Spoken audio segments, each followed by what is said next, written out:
We are building a premium industrial noir lyric video for the track Alone by Edgars Bukovskis. The target aesthetic relies on stark contrast, where white typography cuts directly through deep midnight shadows. This composition is governed by a specific technical constraint. The entire project must be executed within a two-dimensional vector environment. This constraint prohibits the use of 3D cameras, text extrusions, or external depth plugins. This raises a problem. How can a designer generate professional complexity without the crutch of 3D depth? The solution involves precise spatial choreography and the application of advanced temporal easing curves. We treat the motion design process as a form of musical orchestration, where timing dictates the visual composition.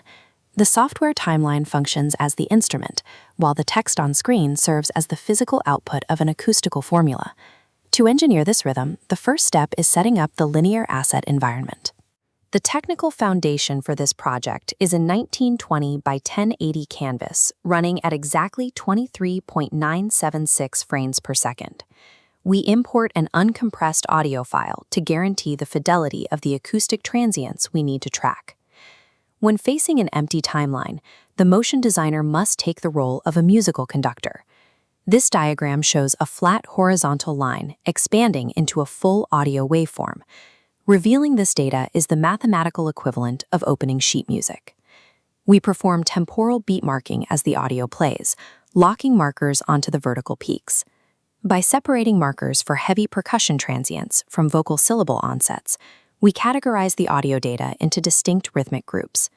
The final step of pre-production is labeling the vocal cadence shifts, identifying exactly where staccato verses transition into high-amplitude choruses. Building this temporal map provides a reliable foundation, ensuring the visual rhythm aligns with the audio pressure before a single font is chosen. With the timeline anchored, we apply the visual framework for our spatial layout, the remix method. Achieving an industrial noir aesthetic requires a strict rule of reduction. Every unnecessary element is removed. The background environment functions as a controlled void of deep charcoal and subtle grid coordinates, avoiding the clutter of standard digital design. Within that void, we establish a typographic hierarchy for the primary vocal text. Primary lyrics use a massive scale between 120 and 300 points. A tight tracking of -20 visually replicates the weight of the vocals. We balance this with secondary structural elements, such as frame metadata, timestamps, and frequencies. These secondary elements use a 24-point monospace font with a wide tracking of +200. By grouping this technical data closely together, we use the principle of proximity to provide structural order against the chaotic primary lyrics. Our core staging rule directs the viewer's eye to only one major lyric or data block at a time.